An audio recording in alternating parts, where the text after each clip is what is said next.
Tara po, usap po tayo ng masinsinan. Naks naman talagang masinsinan. On the contrary, talagang masinsinan po. It's not a joke.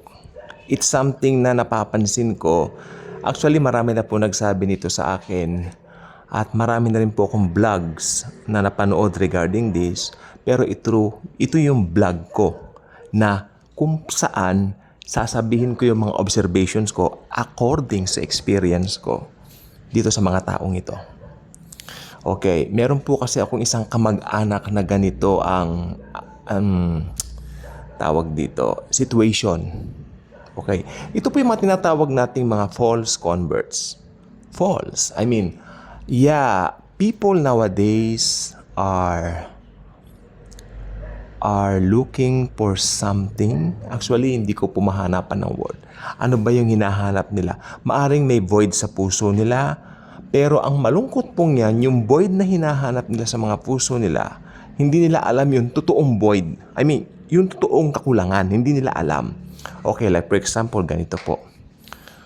Yung sinasabi ko pong kamag-anakan ko, okay, siya po ay member ng broken family.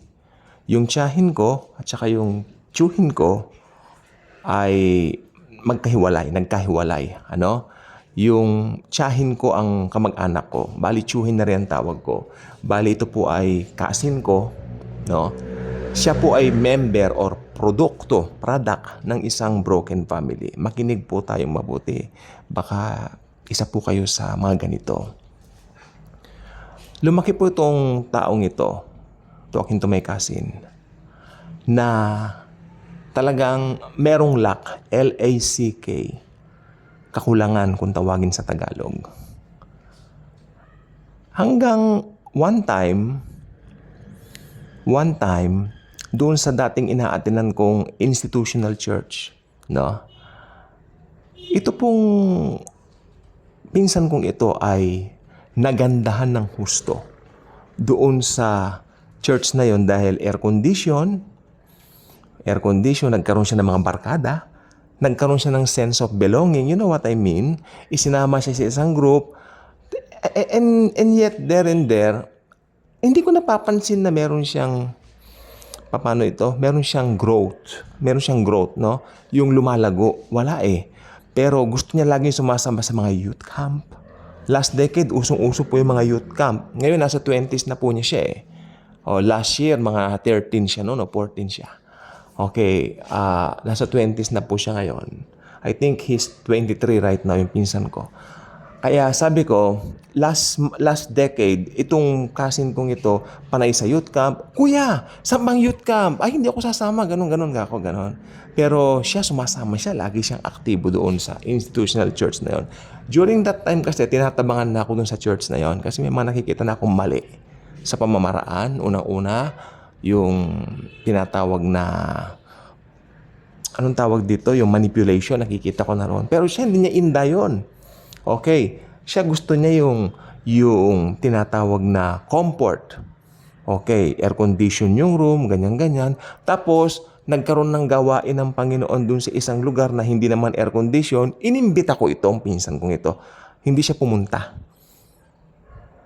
Pero I think inuohan niya ako, hindi siya pumunta.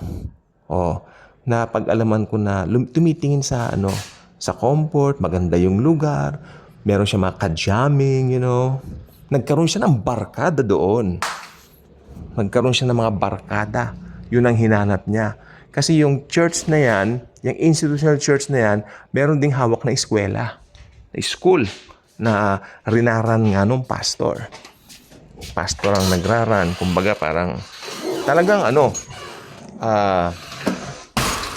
hindi lang parang, talagang negosyo po siya na, sorry po doon yung aso makulit.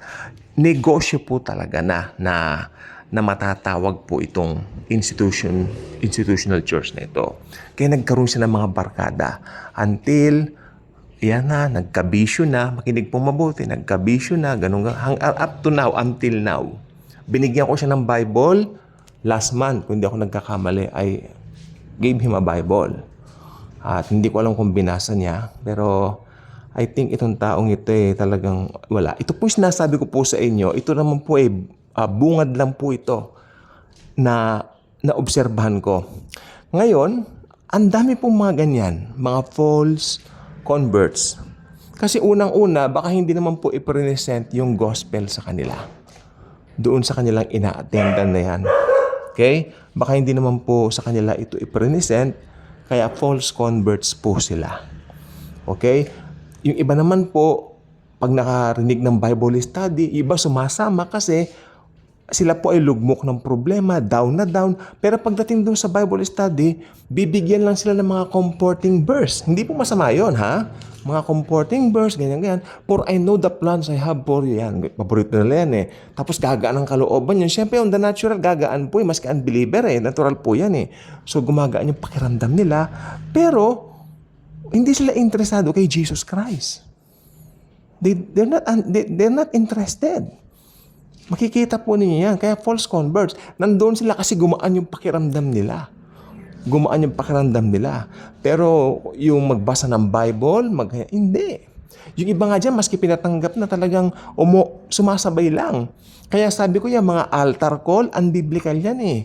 Kaya mas maganda kung papatanggapin mo yung tao, binigyan mo siya ng knowledge kung paano namatay si Jesus sa cross para sa kanya. Kailangan na yan maniwala doon. At pag talagang naniwala siya doon, magbabago ang buhay ng taong yan. May bunga kahit papano sa umpisa. Okay. Unang-una, ayaw niya na ng kasalanan. Nagkakasala pa rin tayo, pero talagang wala na tayong gana dyan sa kasalanan na yan. Kasi may bago tayong nature. Sabi ng 2 Corinthians 5:17. Ito kung sinasabi ko po mga taon doon, dami. Lalo na po sa daigdig ng showbiz. Marami ako nakita rin dyan ng mga artista, showbiz personalities na parang nagpabautismo pa, nang ganun-ganun, pinakita pa sila sa TV. Pero ngayon parang balik sa dati, parang wala rin. Ayun ang sinasabi ko, false converts. Totoong may false converts po. Totoong may false converts. While hindi nakikita sa panlabas yung salvation, pero ito naman pong sasabihin ko, hindi may pagkakaila sa isang taong tumanggap kay Jesus na siya ay tumanggap na sa Panginoong Jesus dahil automatic lalabas yan, automatically. Pero not necessarily makita mo. Pero lalabas yan automatically. Meron siyang gana sa Word of God, nagdi-devotion kada umaga. Hindi ko sinasabing pag nagdi-devotion ka, madadagdagan yung pagmamahal ng Diyos sa'yo. Hindi po. Wala kang ginawa para mahalin ka ng Diyos, di ba? At wala ka rin pwedeng gawin para hindi ka niya mahalin. Perfect ang pagmamahal niya sa isang believer. Tandaan niya, mahal niya lahat, pero mas mahal niya mga believers niya. I believe in that. Okay? So, marami pong false converts. Ang dami ko po nakikita. So, alarming po yan. Alarming yan. Magkakaalaman yan pag dumating yung rapture. Parang magnet, isang mother magnet na malaki, tapos isang magnet na dikdikin mo man, ikalat mo sa mga buhanginan. Pag nilagay mo si mother magnet, sasama lahat yung mga maliliit na mga small particles na magnet na dinurog. Dahil, yes, si Jesus ang mother magnet. Tayo yung mga dinurog na magnet, kahit saan tayo dalhin, mararapture tayo. Dahil sasama tayo kay Jesus Christ. Ganun po yun. Hindi sa gawa natin, kundi dahil doon sa ginawa niya sa krus. Maliwanag po yan. Ang sinasabi ko lang po, maraming hindi nakakaunawa ng gospel na sumasama sa mga nagsasabing mga Kristiyano. Dahil dito puro sila programs, puro activities. Nakalimutan nilang yung tao share ng gospel. Kunwari siya share pero hindi papaliwanag mabuti. Mas pinapaliwanag nila yung tithing, yung tithes na hindi naman naakma sa New Testament. Ganun pong ginagawa ngayon. So again, tandaan po natin, may mga false converts po. And this one is alarming dahil naliligtas lang po talaga tayo sa ginawa ng Panginoong Hesukristo. Kung may makilala po kayong ganyan, better share them the good news. Ipaliwanag niyo po sa kanila. Mahalagang ito ay kanilang maalaman. Kaya kung hindi ka pa subscriber sa channel na ito, I invite you to do so. Click the notification bell. Share this video. Share the wonderful love of the Lord Jesus Christ Thank you, and as always and forever, Jesus truly loves us all. Tandaan po ninyo to, walang imposible sa Panginoong Jesucristo, lahat mapangyayari niya. Siya lang ang makapagbabago sa tao, walang kahit sino man sa atin ang makakapagbago sa ating kapwa. Tanging si Jesus lamang po. Thank you, and Jesus truly loves us all.